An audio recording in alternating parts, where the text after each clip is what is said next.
Wait. Stop right there. Hold on. Okay, look, listen. Like, relax. All right. You clicked on this video for a reason. Maybe the thumbnail looked interesting to you, or you're into the subject matter I'm about to talk about. Either way, you're here now. So please hear me out. You know what? Hold on. Give me one. Right there. Hold on. Look. I got a cute little guinea pig. Oh, come on. Isn't he cute? His name is Cinnamon, the guinea pig. Say hello, Cinnamon.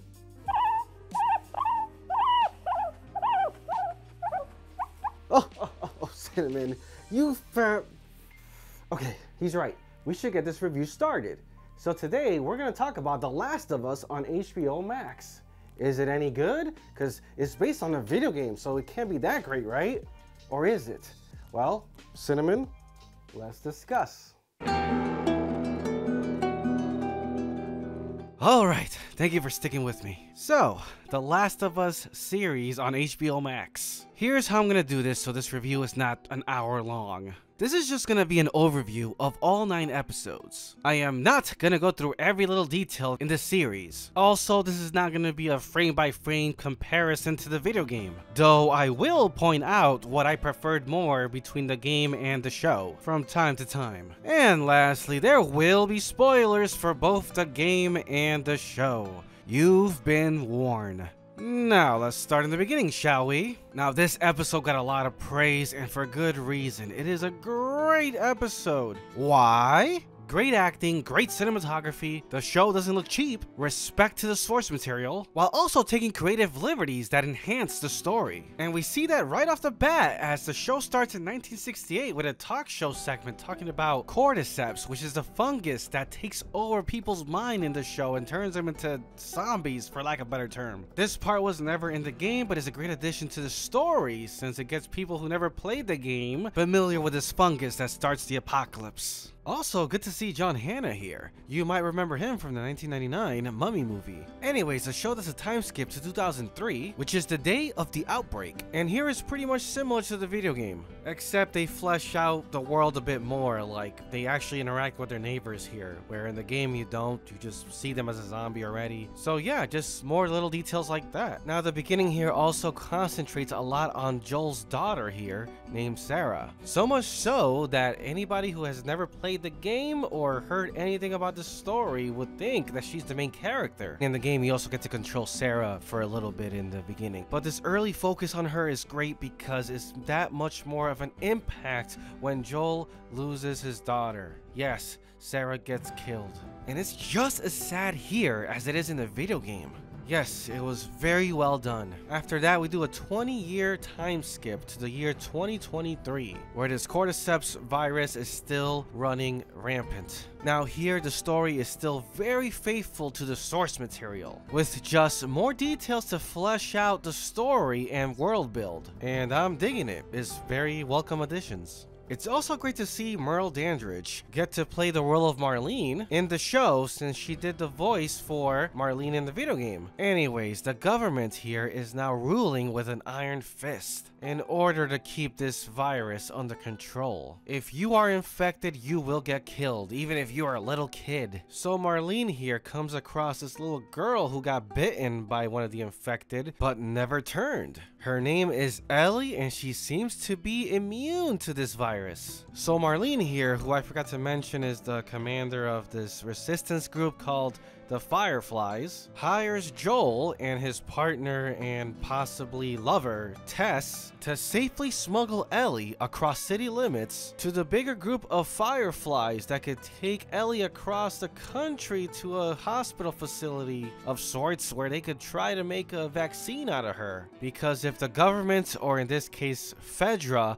finds out that Ellie has been bitten, they're just gonna kill her and destroy any chance of coming up with a cure for the cordyceps. Oh god, I'm probably butchering how you say that word, but f it.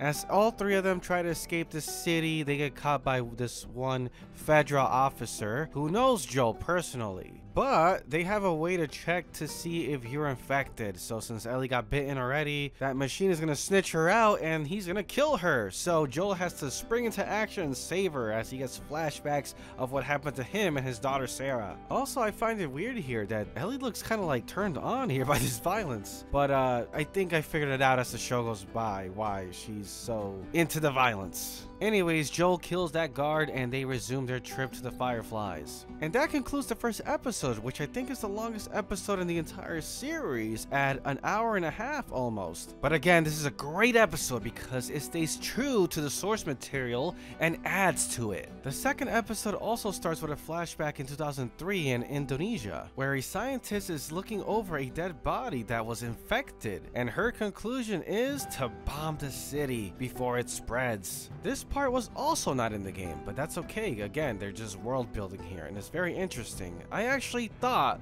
that every episode was going to start with something like this, but no, it's just the first 2 episodes, which is fine. This episode is also very respectful to the source material and is kind of beat for beat the game for the most part, and we finally get to see the clickers in action in this episode, and man, it looks fantastic. Like it was ripped straight from the video game. It looks just like it. Anyways, they make it through that and they make it to the Firefly's base, but they're all dead. I guess they were fighting an infected or something. So Tess gets very desperate and begs Joel to take Ellie to the base in Colorado so they could try to find a cure from her. Joel is very hesitant, but Tess shows that she got bitten in that last encounter, so she's pretty much dead. Now, the build up to this moment was a bit better here because in the show you see Tess and Joel probably have a romantic relationship together, but they try not to get too attached. This was also hinted at the game as the dialogue is pretty much the same, but again, prior to this in the show it was built up a bit more better, but that's expected. This is a show where you're watching it and there's no gameplay to get in the way. It's just pure story, so yeah, that makes sense. Now in the game, they're being chased by Fedra soldiers, but not here. Instead, Joel kills an infected whose roots are connected to the other infected, and that sends a signal for them to come and attack. So yeah, that's new. That's not in the game. It is a cool idea though. Imagine if they put that in The Last of Us Part 3, where you just kill a random infected and out of nowhere a swarm of them just come and attack you because you killed that one. Like, that would be cool. That's awesome. Anyways, just like in the game, Tess sacrificed herself to give Joel and Ellie time to escape. And yes, this is new here too. The kiss that was very controversial. Well, honestly, it's not much of a kiss. Clearly, he's trying to infect her with his roots. I mean, yeah, I guess it does look weird because it is like a kiss thing, but honestly, it's alright. I'm not losing sleep over that.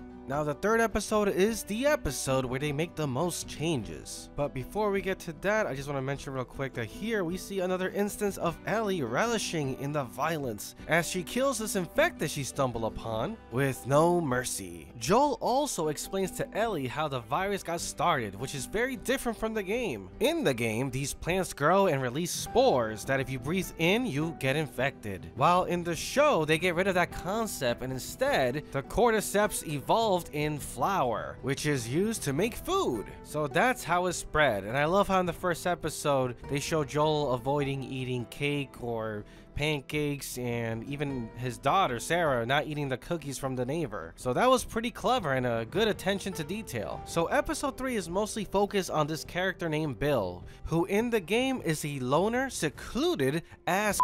In both the game and the show, the reason Joel and Ellie needs to pay him a visit is to get a working car, as Bill is pretty well stocked. In the game, they have conversation about Bill's partner who ran away and eventually found out he got killed. It is also heavily implied that they were lovers. So yes, in the game, it was hinted that Bill was gay. Also, the lesson here that Bill taught Joel was to not get too attached to anyone because it just brings more pain and misery. But here in the show, we actually get to see that relationship and how it develops between Bill and Frank, as you see their relationship through flashbacks as they go through ups and downs. And I don't know if love could bloom in a battlefield, but it certainly could bloom in the apocalypse. I'm not gonna go through every little detail of this episode, but man, it is a great episode. A very, very loving, touching story that by the end, it probably will have you in tears. Like, there's controversy with this episode because it is between two men, but If you felt pissed off just because of that fact, then you have no heart. Like, if this episode was the same story but with a man and a woman, then you would have felt sad? Then yeah, man, I don't know what to tell you. Now, if you thought it was boring or something overall, then sure, I can see that argument. But yeah, if you're just pissed off because it's a gay couple, then sucks for you. You can't enjoy a beautiful story like this. Like, I'm a straight man and I thought this episode was great. I was almost in tears by the end of it. It is a sad but loving story, and the lesson here for Joel this time is to protect those you love. A lot of people are also arguing that this is a filler episode, which could be argued, yes, but in my opinion, I don't think it is, because Joel still learns a lesson here. It's still relevant to the story of Joel and Ellie as their relationship builds up to a father-daughter status. Now, episode 4 is where it's just okay. It's a good episode, but it's not that great. Now, while it mostly sticks to the video game story here, I feel like those parts are better in the game's cutscenes. For example, where Ellie is reading the magazine with the naked men and stuff. You know, it's a funny little scene there, but I feel like it was better in the game, not so much here. If here it was kind of rushed through, or at least it felt that way. The other scene, like with the guy is pretending to be her and Joel tries to run him over, I don't know, it just felt better in the game. But here in the show, they do try to humanize the people in the city that are attacking Joel and Ellie. They try to humanize them more. The people from that city basically took down the federal government, and now they're being led by this lady named Kathleen, who is going after Joel and Ellie because they took down one of their men. I really don't got much to say here. Like, Kathleen is just not an interesting character. Like, it's just hard to take her seriously. And some people mention because of her weight, which, what? No, it's not really her.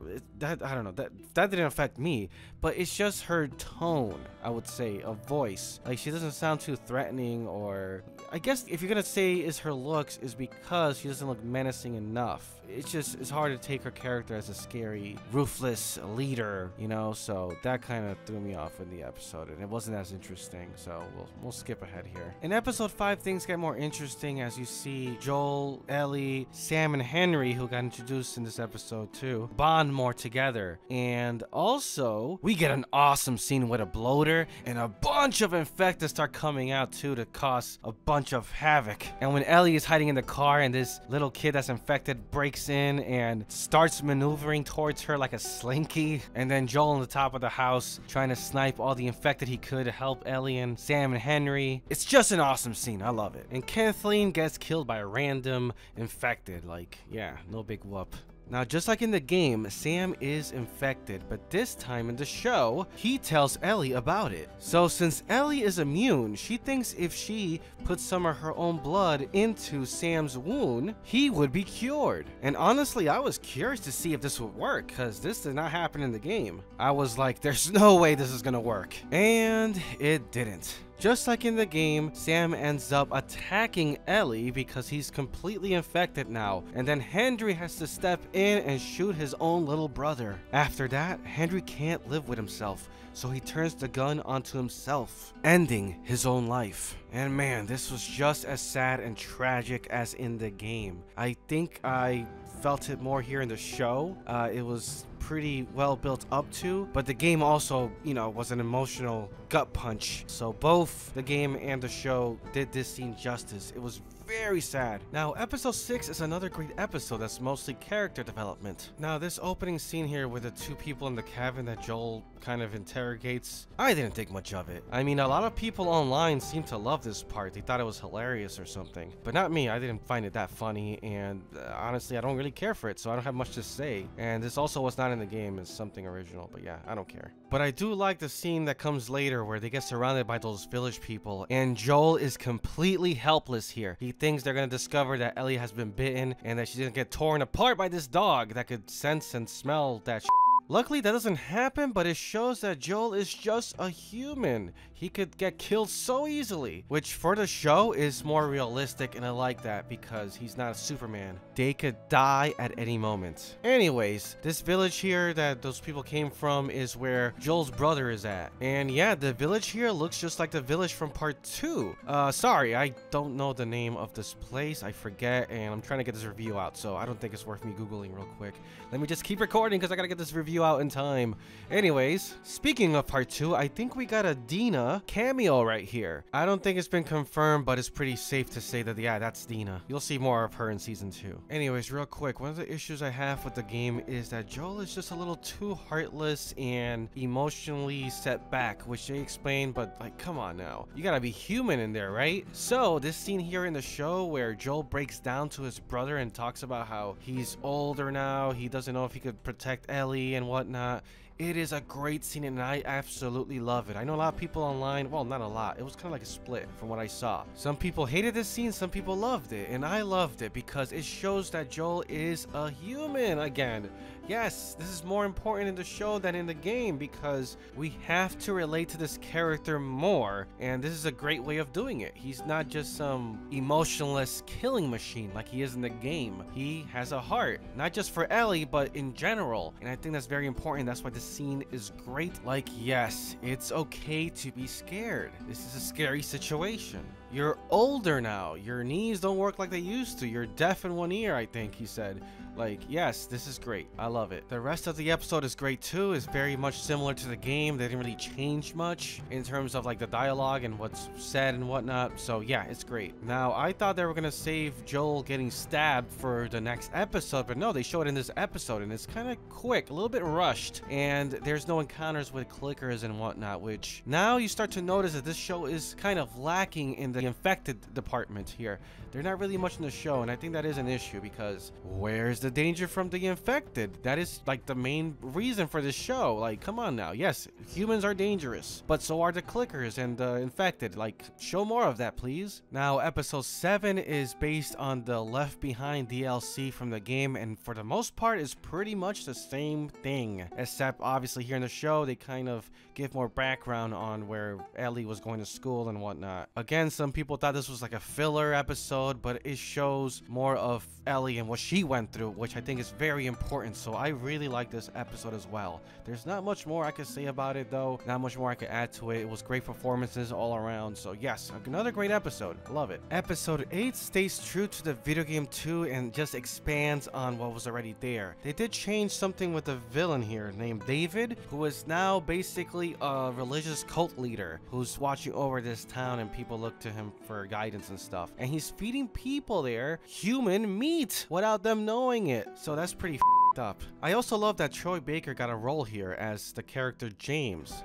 For those who don't know, Troy Baker is the original voice for Joel in the Last of Us video game. So yeah, his cameo here was pretty cool, even though he got killed kind of quick. Now, some people were arguing online that Joel was a bit soft in this series, but here he goes full Joel video game mode and kills and tortures a bunch of David's men. David also has a line here where he tells Ellie that she loves violence just like he does. That's why I think in the beginning of the show they were showing Ellie kind of relishing in the violence, which for those who played The Last of Us Part 2, we know that Ellie is violent as in that game. My god, she tries to out-monster Joel. That's coming soon, I guess, in season 2. We'll see. But yeah, the scene here where Ellie takes down David and just repeatedly bashes his brains in, yeah, it's just as powerful here as it was in the game, because Joel comes and then consoles her, and yeah, he says the line, "Don't worry, baby girl," or baby girl. He says baby girl to her, which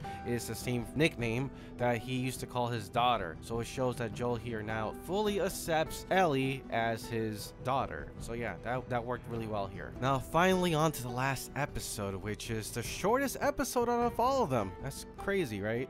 So this part right here where they show Ellie's mom running through the forest and whatnot was not in the game, so this is brand new here for the show. Also, real quick, spoiler warning for Last of Us Part 2. I just noticed this shot right here looks a lot like the final shot of the Last of Us 2 video game. Anyways, the mom for Ellie is played by Ashley Johnson, who does the voice for Ellie in the video game. And man, it's kind of funny how you hear her grunt in this scene here, and it sounds just like Ellie from the video game. Obviously, because it's the same voice actors, yes, but still, like, it's kind of weird and cool how she sounds just like Ellie in real life. Anyways, I think it's cool that we finally get an explanation how Ellie is immune, as her mom got bitten right before giving birth to Ellie. So I guess with that, it made her immune to it, since I guess it was in her system early on through her mom and I don't know. They explain it better in the show. I'm not gonna explain it here, but yes, they explain it finally, so I like that. We finally got an answer on that front, because the video game didn't explain that, so yeah. But yes, as for the rest of the episode, it's pretty much beat for beat the video game, except for a few changes in how certain things happen, like how they get caught and get sent to the hospital. But yeah, everything else is here. Like, they got the giraffe scene, which was nice, and also the hospital scene where Joel goes on a rampage. They kind of montage through it here, which is fine. I like that. But yeah, from Joel killing Marlene to him escaping with Ellie to go back to his brothers, that's all the same here. So Joel is killing everybody here in the hospital because they're gonna kill Ellie when they open up her brain to try to get a cure from the cordyceps that's, you know, been living inside her for all this time or whatever. I'm sorry for my explanation. You could me up in the comments if you like, but basically they're gonna have to open up her brain to get the cure. Simplest way I could explain it. Obviously, since Joel is really attached to Ellie, he's not gonna allow that to happen, and he just makes a very selfish choice and dooms the rest of the world so he could be happily ever after with Ellie as his daughter. Now, here in the show and confirmed in The Last of Us Part 2, Ellie would have chosen to die to save the world with her cure, because after what happened with her and her best friend slash lover, she thinks it's not fair that her friend turned and she didn't. So yes, Ellie would have chosen to die for this, and Joel would not be able to live with that. So that's why he did what he did. Okay, fine, fair enough. A lot of people would have made the same decision probably. But when I first passed this game many years ago and saw this ending, I was not on Joel's side. I thought he was a monster for killing everybody just to save her and dooming the world, and apparently I'm in the minority with this decision. But the thing is that Joel was a monster in that game. He had very little redeeming qualities about himself. So no, I was not supportive of this ending. I thought he was a jerk, and I think that was the point for people to see that. But a lot of people were just rooting for Joel because everybody is a hero in their own story, and that's why I didn't mind that in The Last of Us Part 2. And again, this is spoilers for The Last of Us Part 2. I'm spoiling everything here, but yes, I didn't mind that he got his comeuppance. Yes, it was a little bit too early. Like, I would have liked to see a little bit more stuff with Joel and Ellie, you know, in Part 2. But yes, Joel killed a lot of people in that game. Like, he ruined a lot of lives, and he basically got what he deserved in The Last of Us Part 2, and I think that should still stand. Now, granted, in the series, Pedro Pascal played Joel more human-like. He's not just a mindless killing machine with no heart and whatever. So this version of Joel here is a bit more passable in his decision making, I think. Even though he still made a messed up decision and basically doomed the world, because yes, some people argue like, oh, we don't know if the cure was gonna work. Well, let's just assume that it is gonna work because they figured out, especially here in the show, they kind of gave you more detail on how it would work. So it's safe to say that yes, the cure would have worked, and this is what Ellie would have wanted to do anyways. Yes, Joel still is up for that, and again, he lied to Ellie about it. But here again, Joel is a bit more likable and more human, so I think this one gets a bit more of a pass, or at least not a pass, but at least more of an understanding, unlike Joel in the video game, who was just a heartless monster. But yeah, in the second season, if they go with the Last of Us Part 2 storyline, I think they should not kill Joel right away. They need to take their time with it a bit more and maybe reshuffle a few things. Let's get to know Abby a bit more before she ultimately plays golf with Joel's head. But yes, to finish up this video, this show was great. It is very respectful to the source material, and it should be the prime example on how to adapt a video game that has a strong story like The Last of Us, that didn't need much changes to begin with, except for the obvious stuff like humanizing Joel more. I really like that, but it's not perfect. Like, for example, they really gave a back seat to the infected, where I think they were only in 3 episodes or 4 out of the 9 episodes. Another issue here is that the show felt rushed at times. Like, they could have probably added another episode here to let some of the other story points breathe a bit more. There's plenty of examples of that, as I did throughout this review, so I'm not going to repeat it, but yeah, basically they should have taken their time a bit more in certain parts that needed more breathing room. And yeah, some of the scenes here are not as good as in the video game, so there are some parts of the video game that I preferred over the show, but the show again did a good job with it for the most part. Yeah, I really enjoyed the series. I was really looking forward to every Sunday night to watch all these episodes and stuff, so yeah, that's kind of rare nowadays. So with that, I give The Last of Us, the HBO series, a 9 out of 10. Thank you all so much for sticking with it and watching this video from beginning to end. If you liked what you saw here, please give it a like, subscribe to my YouTube channel, follow my Facebook page, share it with everybody you know, so I can keep making these videos, and I'll be eternally grateful. Take care, y'all.